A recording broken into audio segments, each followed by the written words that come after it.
Okay, welcome back everybody to another edition of the Women of Wrestling podcast. It's number 54, if you can imagine such a thing. It's Irish G. Allen here. I've got my buddy Freaky Lee Burton with me. I'm so looking forward to this one. And this is one, look, if you've listened to the podcast before, you know that usually we do a little bit of preamble and chit-chat. And today I say tish and pshaw with tradition. We've got our guest already on the line, and we're going to devote as much time as we can to her. And what can we say? WWE diva, reality TV star, recording artist, Playboy cover girl, First Lady of Ring of Honor, lady wrestler. We've got Maria Kanellis with us. Maria, welcome to the show. Thank you so much. Thank you for having me. It's a pleasure. But, you know, it's been really actually quite fortunate as far as the timing of when we've got you on, because we've just finished up WrestleMania weekend, and of course these days WrestleMania is more than just the one show. It's like, you know, there's the whole week of stuff from WWE, there's conventions, there's other promotions, indie promotions do shows as well. And I know you were in the area, you were at the Ring of Honor show performing, and you were at WrestleCon as well. First question was, how was your WrestleMania weekend? It was great. I got to see a lot of people that I don't get to see all the time. Everybody from Tommy Dreamer to William Regal to Beth Phoenix. I got to see Lita, Amy Dumas. I got to see, just a mix of everyone from Eddie Edwards to, you know, a couple of guys I know at Chikara. And, you know, like, just tons and tons of girls, you know, from Jessicka Havok to, you know, it was just a wonderful weekend. It was nice to see a lot of old friends. I saw Jonathan Coachman one night. Just so many great people. It's like a who's who, really, at that WrestleCon weekend, of the sort of past, present, and future of wrestling. It is. It definitely is. And it's a nice way of also meeting a lot of people that maybe you wouldn't meet normally. So it's nice for that, too. You know, I got to see a lot of the girls from Shimmer and Shine as well that I don't work those shows, but it's nice to see them as well. Daphne was there, and she was looking great. So, you know, I get to see everybody. Is there anybody you got to meet for the first time that you were actually quite excited to meet? Who did I get to meet? Oh, my goodness. I have a funny story.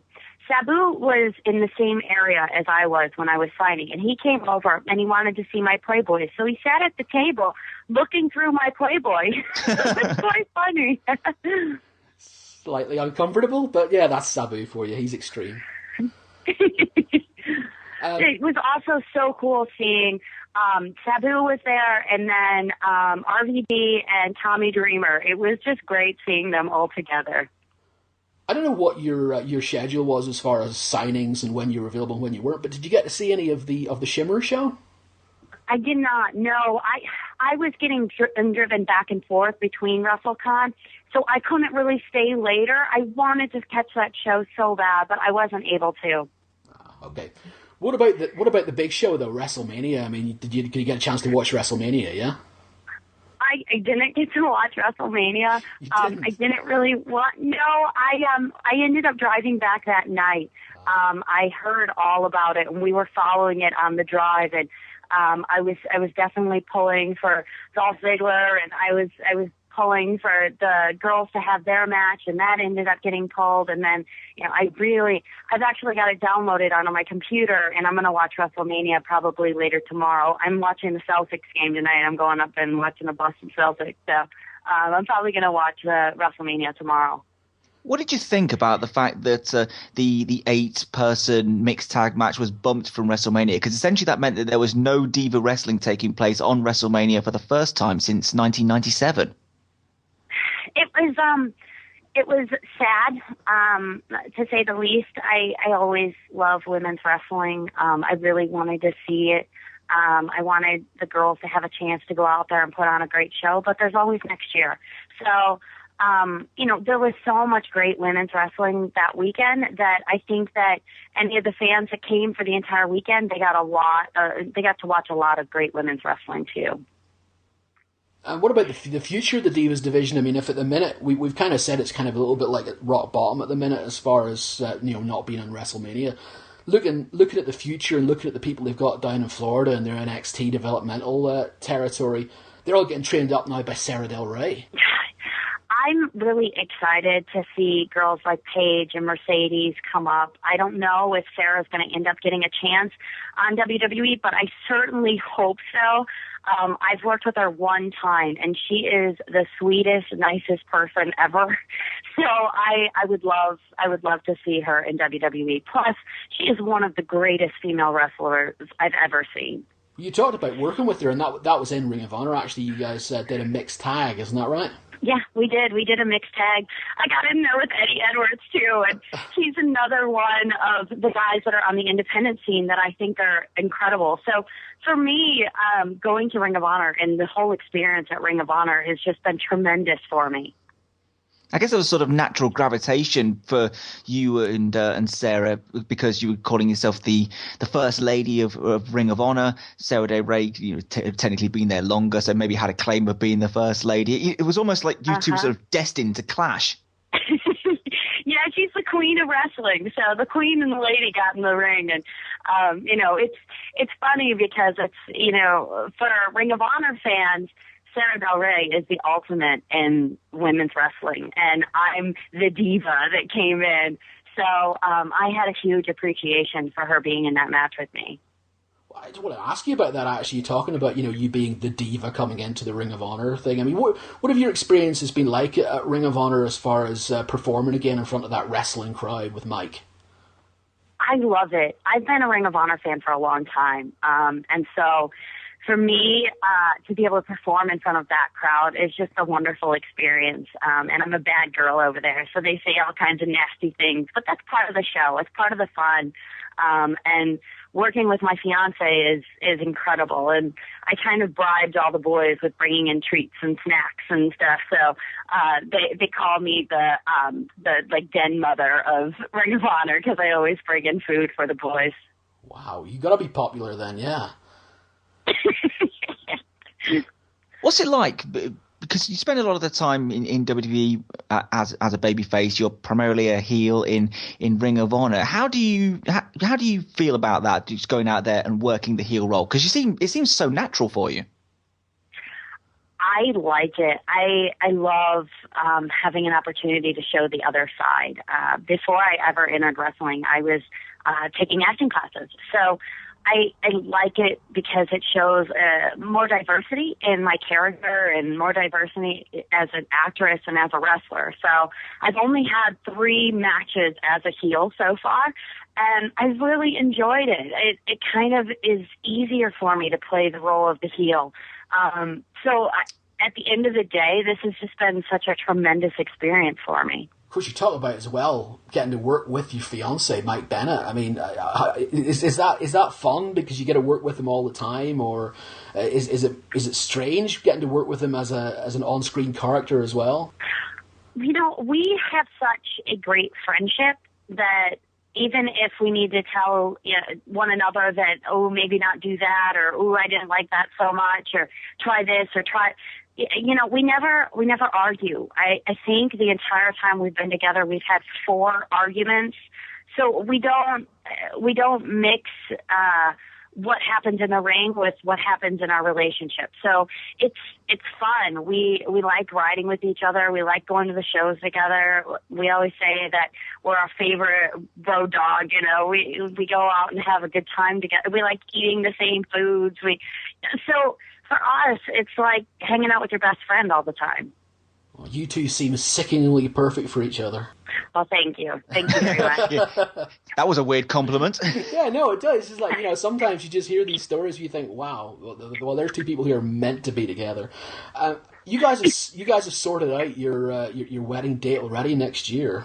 Yeah, we planned our wedding date. We've set up where we're going to have the wedding. We started working on catering and all kinds of craziness, and it's been fun to plan it together. Mike's doing all the food and deciding what we're going to eat, and I've decided on the style of the wedding, so we're a nice combination. When you say plan it together, do you kind of mean I'm planning it and he's just got to say yes in the right places? No, I mean he planned what we're having at the wedding for food. I mean we're definitely having pizza and We're doing mini hamburgers, and it's going to be a lot of fun. And he's also planning the music and what we're going to be dancing to and later on in the night. And he's picking out all the tuxes for the guys. And so we both are having a lot of say in what we're doing.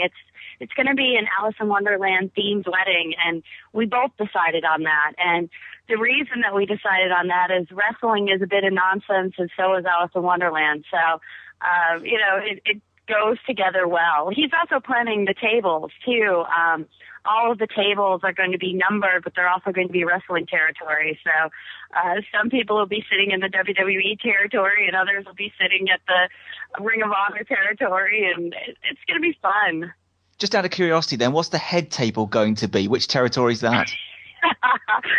Well, we've talked about it, and it's going to be our own. We're going to invent it. So it's going to be our own territory, and we haven't quite decided exactly what that's going to be, but we are in wrestling, but we don't necessarily have a wrestling relationship. So we're going to invent our own territory. That's probably the most diplomatic answer. I think that's a good plan. Yes. Yeah, I feel like I need to ask this question. It's not usually the sort of thing that we ask on the podcast, but we did ask Amazing Kong when she was on to tell us her engagement story. I mean, do you have an engagement story that you can share with us? I mean, how did Mike pop the question to you? Well, he had the ring when he came to visit me in Chicago, but he was planning on asking me the weekend of Final Battle in New York.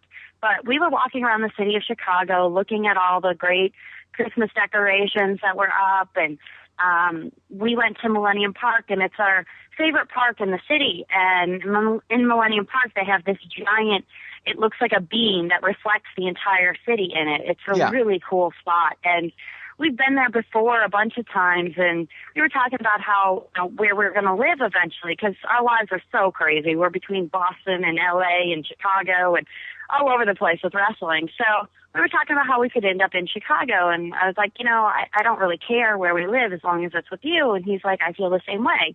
So he's like, you promise? And I was like, yeah. He's like, you promise? I was like, yeah. And he got down on one knee and asked me to marry him. So, and he didn't even get the full, will you marry me out? He said, will you? And I said, yes. So I don't know if it counts, but we've been talking about getting married since probably 2 or 3 months into our relationship. We just knew. Really? Wow. I got to draw this back to wrestling. As much as I'd like to continue to determine your relationship, you talk about wrestling in Ring of Honor. You've been wrestling elsewhere as well. You're actually still the 2-time FWE Family Wrestling Entertainment Women's Champion, and you also had a big deal in Crossfire as well. Now, I know Crossfire's gone to the wall financially, but I was always quite interested in that as a promotion, because it was all promoted as the Women of Crossfire as presented by Maria Kanellis. Tell us about what that was about. Were you actually putting together matches on these shows, or were you kind of like the figurehead for the division? I was putting them together. It was my storylines. It was, the girls basically put their matches together. I just told them what I needed out of them. So, the girls all know how to wrestle, and I'm not here to tell anybody how to wrestle, but I will tell them what I need. I need this person to look strong, or I need this person to win, or so I was definitely had my input in the matches themselves, but it was my storyline. It was great. I was bringing the girls in. I was making sure that they were taken care of while they were there, and it was amazing. I loved doing that. It's one of my favorite things I've ever done. I've said it in interviews before, but I personally want to end up behind the scenes. We look great in spandex right now, but eventually, you need to start moving to a different role or a different character. And if I want to have babies someday, then being in spandex and wrestling isn't going to happen. So if I can start moving behind the camera and start either running a women's division or helping produce or whatever it is, like that's where I want to be. You do seem to have quite a mind for wrestling, and you seem to have a knowledge of the ins and outs of wrestling as well. And I think that ties into one of the people who you worked with quite a lot in Crossfire was Jessicka Havok, because you kind of met her while making this DVD about a sort of getting ahead in wrestling. And I remember we spoke to Havok last year, and she said immediately that the first thing she thought in her head was, oh, here's Maria, Diva Search contestant, a bit of a diva wrestler, and she's not going to know anything. And her opinion of you changed a lot. And I think, how did that friendship and that bond sort of come about? It was really from doing that video. We had never met before, but instantly when I saw her and met her and then watched her work that night, I knew she had something. So, I started bringing her in for Crossfire, and she's starting to work more and more now, and she's incredible. Like, she has such a great attitude in the ring, and you can do a million different moves and the crowd might never love you, but if you have the right attitude, you can get them to love you or hate you or whatever you want them to do. And that's what she has. She has that connection with the crowd. And I saw it right off the bat, and I knew that she probably wouldn't like me so much the first time we met, but that's okay. I mean, I get it. I understand that. I'm not the greatest wrestler in the world. And, some people they can pick it up and they look tough in the ring. I just look like a spider. But I have had some great teachers, everybody from Fit Finlay to working with Al Snow to, I've worked with Triple H and Shawn Michaels when I've had to do stuff at house shows with them. So I listen to how these guys are talking over their matches and how their minds think. And Carlito Colon, oh my God, he has such a tremendous mind for wrestling. And I mean, these people are really the ones that I learned from.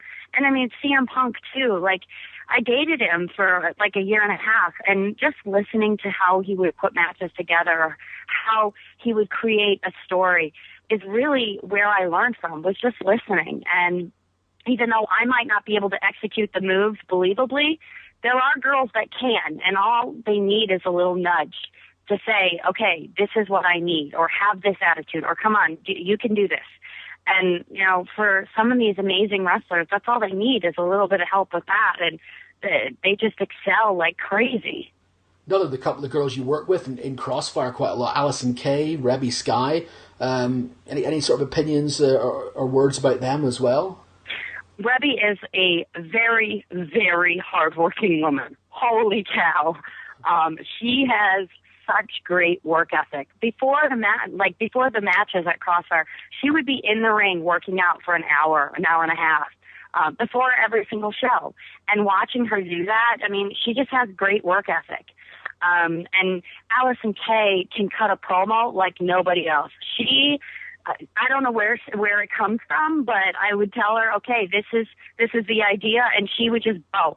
And she could make it so believable and so rich in character that it was great to watch. Another one is Angel Dust, and that tiny little thing is a powerhouse. But I loved working with her as well.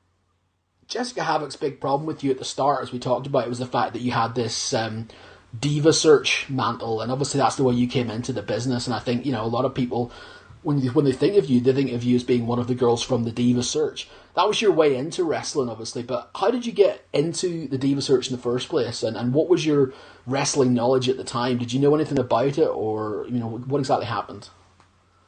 I was a fan. I used to love watching Lita and Trish Stratus. So, I was a huge fan. I knew who everybody was.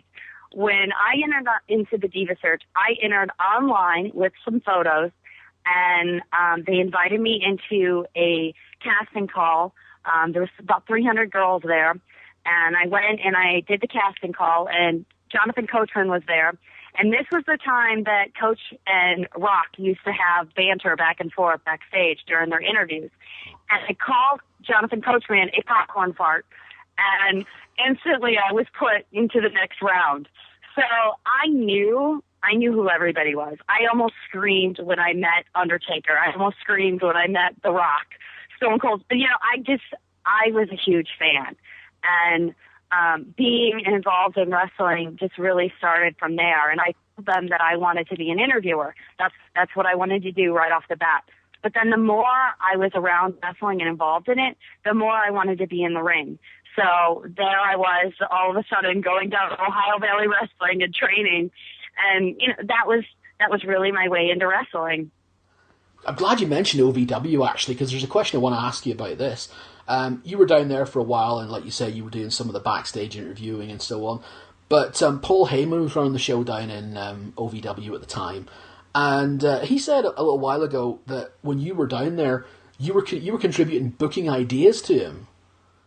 Is that true? Is that accurate? And if so, what were you doing? What ideas were you giving Paul Heyman? I've always been a creative person, and so I would just throw different ideas out there. There was one that was with Ken Anderson and ended up being Ken Kennedy in WWE, and I would have different ideas for backstage interviews that I was doing with Armando or anybody that I was working with. I would throw out ideas, and he would run with them. And Paul's a great friend of mine. I always say that I'm a Paul Heyman lady. Because that's really where my career began. When he started working with me and really started believing in me is when I started believing in myself. And the whole ditzy character came from him and came from Vince McMahon. So it was so fun for me playing ditzy, and I fought it like crazy at first, and then now I think it was the best thing that could have happened to me. I was able to work with so many different guys and play off of William Regal and Eugene and Tajiri and Ric Flair and Carlito, all the guys I got to play with because I was this ditzy character, and it was fun. As weird as it sounds, it seems to me that it takes quite a lot of skill and intelligence to play ditzy. Well, to be ditzy but still lovable, I think is difficult. If you're just stupid, then why would I care? Yeah. But if you can find a way to still be interesting, then that's fun. That's fun. And I always wanted to play that line of, ditzy, but at the same time, would come out with questions or would come out with responses that were funny. I am a huge fan of Lucille Ball, and Lucille Ball was one of my inspirations for the ditzy character. Is it a case, because I think as far as the fans were concerned, and again, people who didn't know you, you seem to play that character so well that people think that's your real life persona.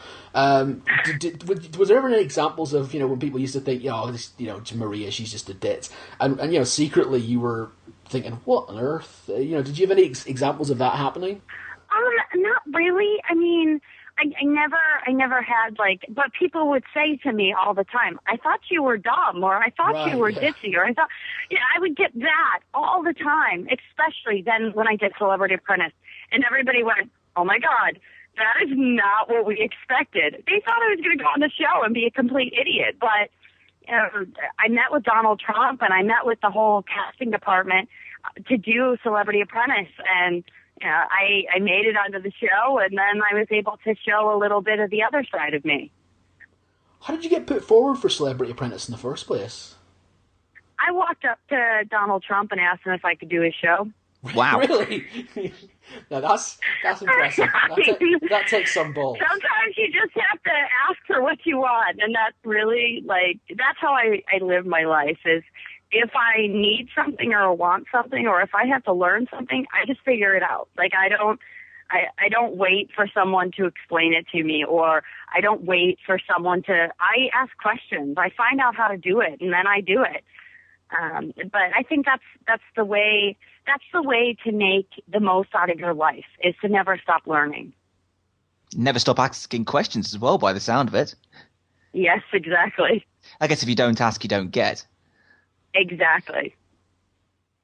Now, let me ask you, you were talking about how you wanted to get in the ring. After a while, you sort of had that buzz to get physical. I hear a story, and I'd like for you maybe to recall that story and tell us it if you can, but I hear a story that the first time you ended up doing anything physical, Trish Stratus actually knocked one of your fillings out. She hit you so hard.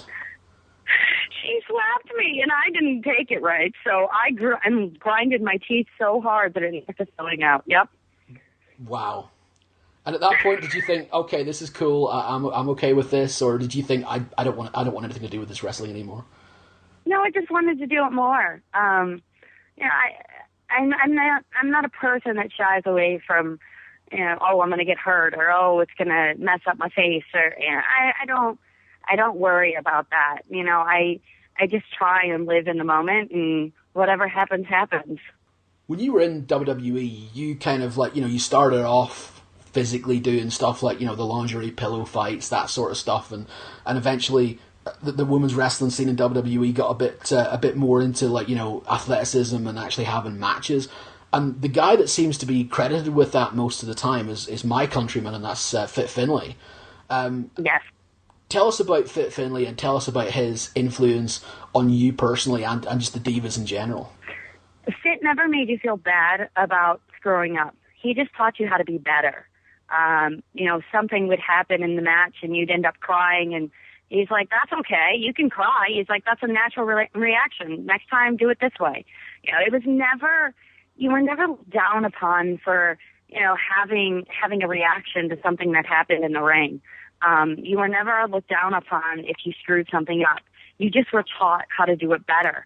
And he's incredible. I mean, his work with all of us girls are really why our division became what it did. Everybody from Melina to Nikki to Trish to Lita, all of us were influenced by Fit in some way. And just, he was such an asset to the girls division. I know he's back now, but I don't know if he's working with the women again now. But certainly after he got released, it did seem to tail off a bit. Was he the one person, as far as the producers there, that really wanted to help the women, or did the rest of the producers, did they not have as much time for you? You know what? He really pushed for us girls. I mean, he always tried to get us more time or more of a presence on the show. And other people wanted that too. So I'm not exactly sure what's happening right now because I'm not there. But, I hope and I think that the women's division will be back. As a character, you had or could command this incredible sympathy with people, partly I think maybe because of the ditzy thing and the fact that she's, this Maria is sweet and innocent, and how could you hate this woman? And that kind of put you in a couple of situations where you were sort of maybe in physical danger. You had a situation where you were attacked by Kurt Angle. There was another one where you were put in a match with Umaga as well, and John Cena made the save for you. I mean, what was that like, being put into those situations where it's almost that crossing of the line between divas and superstars? Oh gosh, working with those guys, they protected me like no other. I don't think I felt anything that they actually did to me, but it helped the story so much. The story of what was going on with those matches, or those the storylines they were trying to put forward, with Umaga being this beast of a wrestler, and with Kurt Angle kind of losing it a little bit. It really helped out their stories, and I was there to do anything I could do to help. So I'm just thankful that I had those opportunities, because it really did help along the storylines. And the Kurt Angle attack led to you almost coming out of that ditziness for a moment, in a little quote that Stu, I believe, has written down. Yeah, actually, it was the trial of Eric Bischoff, and I don't know if you can remember this, but you said that last week Bischoff abused his power in a way that was both malicious and capricious, and it's this rash of discourse that ultimately led to a locker room of disdain and mutiny, and it should be grounds for his immediate dismissal. That was beautiful. Thank you so much. I like to challenge myself, and those words aren't normal words you would use every day. No. I mean, some of them are, of course, but as a string of words put together, you wouldn't necessarily use them. And so for me, it was just a challenge. And plus, Vince McMahon is looking at me like, okay, are we going to get this or what? And we shot it twice, and that was it. It was done in 2 takes, and the first take, they got it, but they wanted to have another angle of it as well. So we shot it in 2 takes, and somehow it came out of my mouth, and we were good to go. Part of me wondered with that, though, did you memorize that, or was it on cue cards that were next to the camera? Oh, no, I memorized it. That's a hell of a statement to try and memorize. You have to make it real. With anything like that, you have to make it real for yourself, and then it's easy to say. And, you know, there's been so many times where something that's on paper doesn't seem like it's real or right, and you know, it makes it much more difficult to understand or to be able to memorize. But you have to make it real for yourself.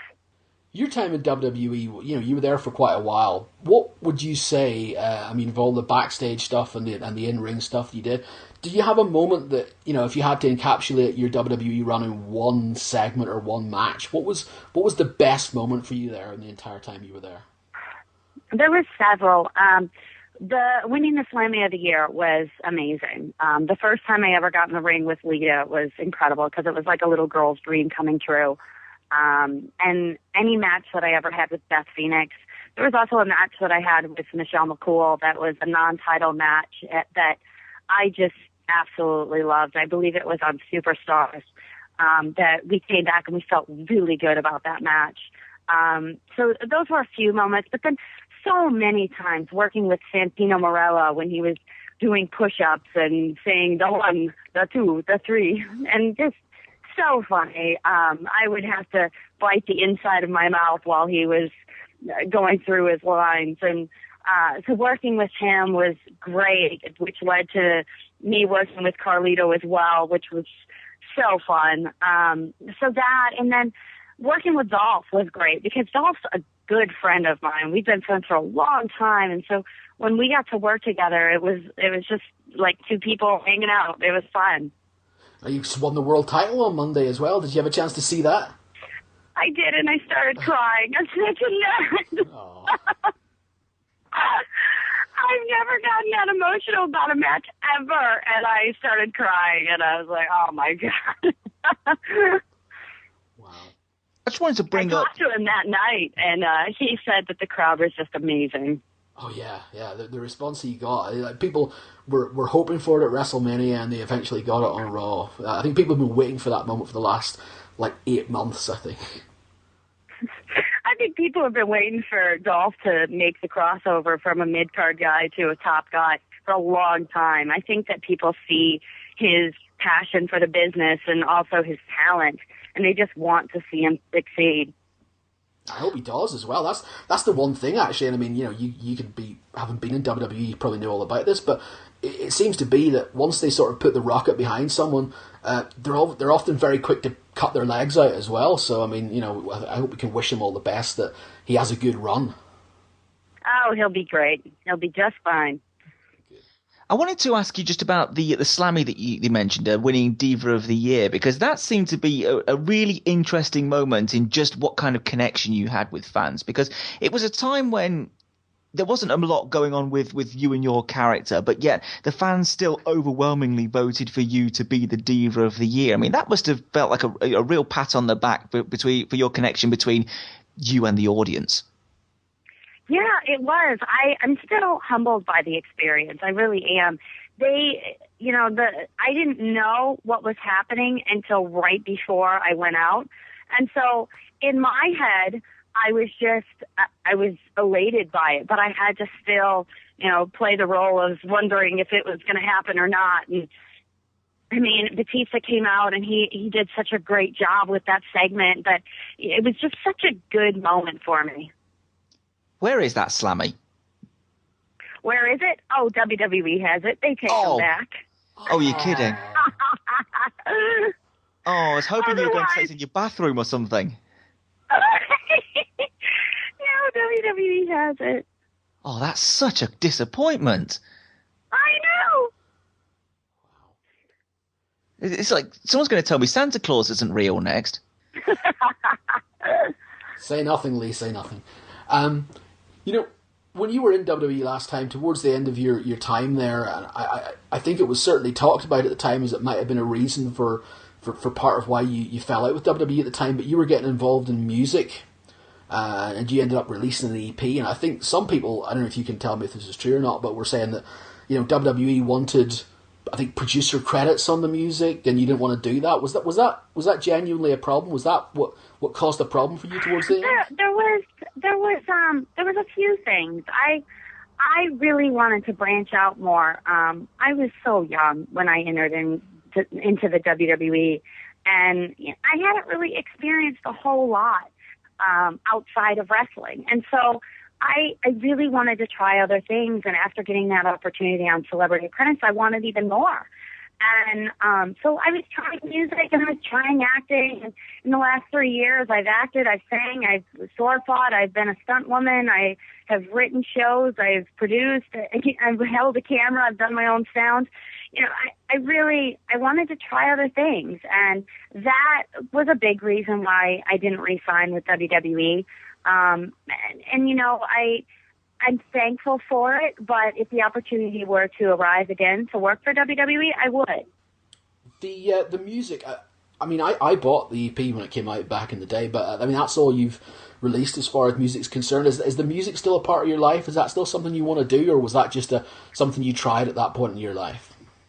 That's something that I tried at that point in my life. I still write. I love writing, but the performing part of music, I don't really love. So, you know, we have to try things in our lives. We get one life to live, you know, 100 years to try everything, and that's what I did. And it wasn't for me. The performing wasn't my favorite thing to do, so I've moved away from that and into other things.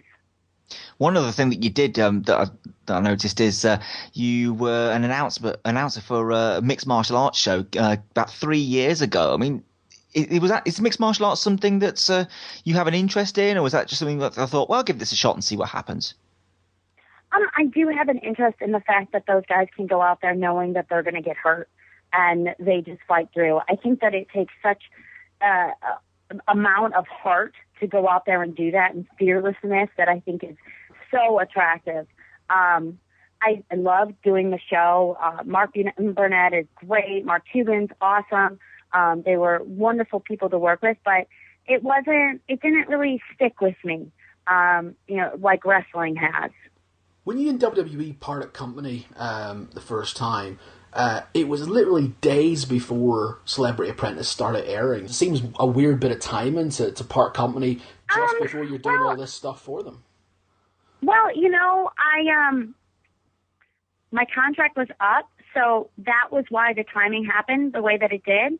It was literally it just was a coincidence. Fair enough. And I mean, at that point, it was a mutual decision then? You didn't want to continue with them, or did they say that basically that's it as far as you're concerned? I mean, how did that come about? It was a little bit of both. I didn't really want to lose control of some of the other things that I was trying to do in my life, and WWE didn't want to give me more freedom to do those things. So they wanted to continue with me, and I wanted to continue with them, but it just we didn't meet in the middle. But you know, that happens sometimes. You know, we grew apart, and so who knows what can happen in the future.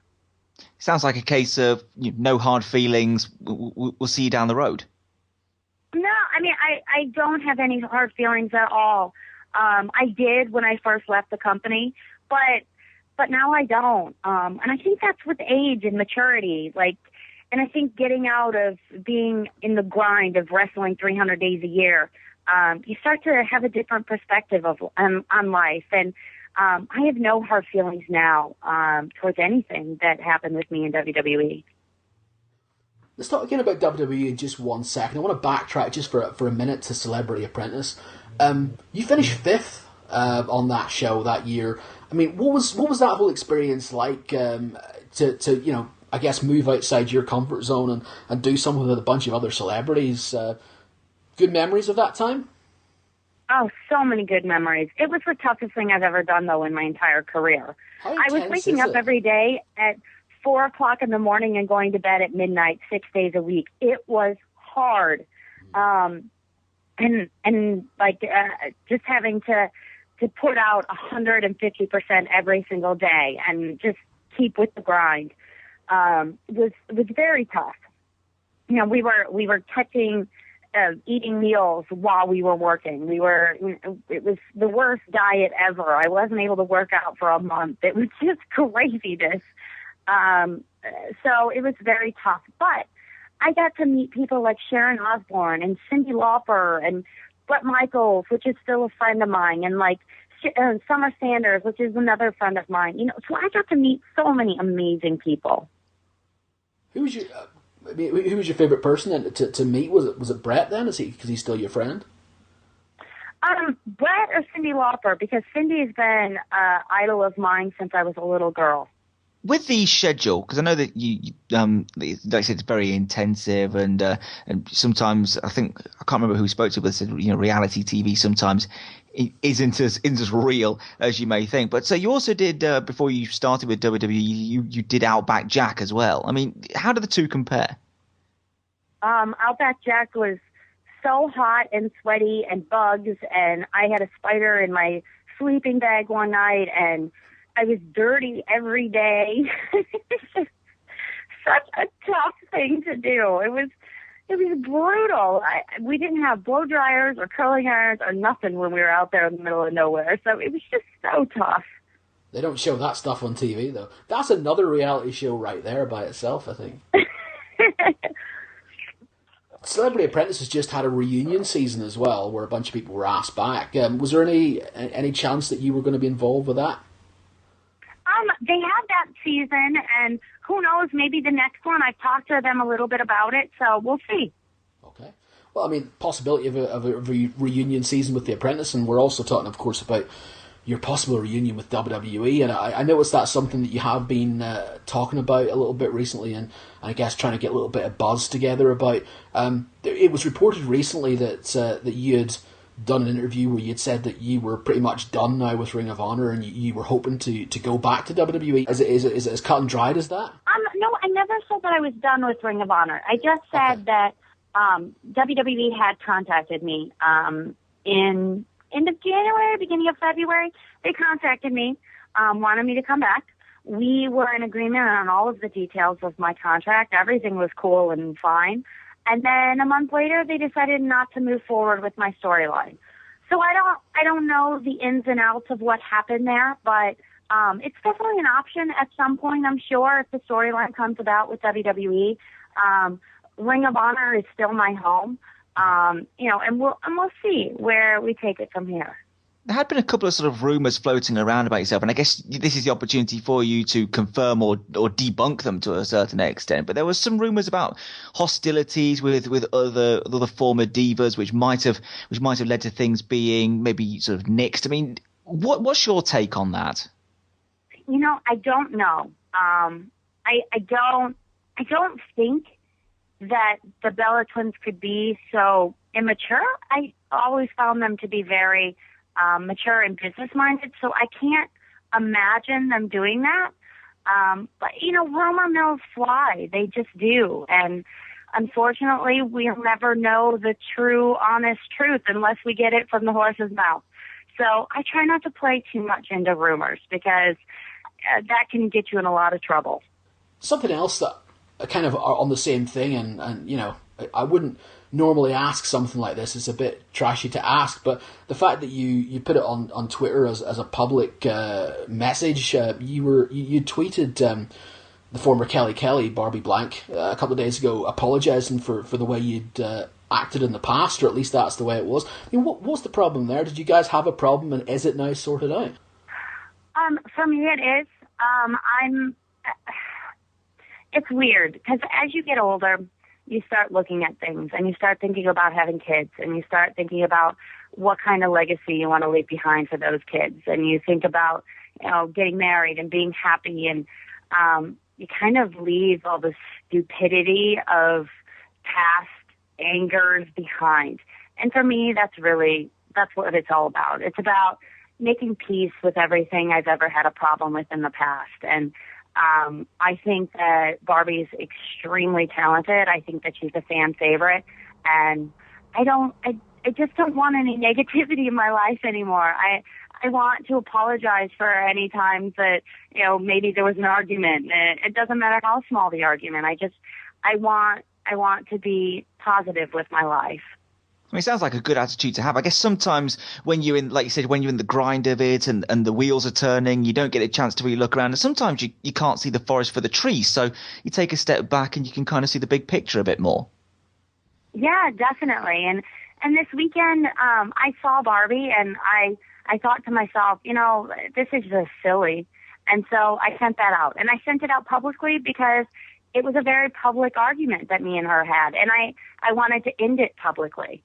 And I'm going to see her in the near future, and I want to clear everything up with her personally as well. So I don't think it's necessary. I think that hatred and jealousy that I've had in the past, I just need to stop with, and I need to move forward with a positive approach. Excellent idea, and I mean, you talk about moving forward. Obviously, WWE is something that you've openly said you'd be interested in. Assuming that doesn't come along at the minute, I noticed that you put something on your YouTube a little while ago, a potential new show idea about called "The World Is My Ring." Yeah, I'm going to be filming it in the next few weeks. It's going to be a travel show. It's going to be on my YouTube channel, which is Miss Kanellis, and I'm excited about it. I've seen so many great places, and I really just want to share them with all the fans. So what's it going to be then? How's it going to be sort of set out? Is it a case of as you're traveling around with Ring of Honor, you'll do a bit here and you do a bit there? Or are you going specifically to places to show them off? A little bit of both. Sometimes it's going to end up where I'm already there, but other times it's going to be that I want to go back and visit some of my favorite places, big or small towns. Fair enough. And I mean, Ring of Honor, you said still your home for now as far as wrestling is concerned, and obviously you're still, I think, working with FWE as well. Anywhere else in the wrestling business, assuming WWE doesn't come back to you maybe for 6 or 8 months or whatever, is there anything else that you'd like to do in the meantime this year, wrestling-wise? Is there anything that you like the look of? TNA and I had talked back and forth. I think that the girls division over there is wonderful. We had talked about me going over there, but I decided that I'd rather stick with Ring of Honor. There is that opportunity to someday go to TNA, and I love the women over there. I think that they're phenomenal wrestlers. But right now, I'd rather be in Ring of Honor. Any other plugs that you've got come up? Anything else that you've got coming up that you'd like to let the fans know about? I'll put out my Twitter. My Twitter is Maria L. Kanellis, and my Facebook is official Maria Kanellis. My YouTube page is Miss Kanellis, and my website is maria-kanellis.org. Oh, very professional. Lovely. And very easy to find, too. I like to keep it easy here. You can also follow my other videos on Prodigy Superstar, and that's mine and Mike's videos for Ring of Honor. Okay, lovely. All right, Maria, listen, would like to thank you once again for giving us so much of your time today. It's been lovely to talk to you, and hopefully we'll be able to keep in touch with you going forward as well. Wish you all the best in everything you've got coming up, whether that be travel shows, Ring of Honor, WWE. I'm sure we'll enjoy it. Thank you so much. I appreciate that. And listeners, we will be back with you next week with another Women of Wrestling podcast.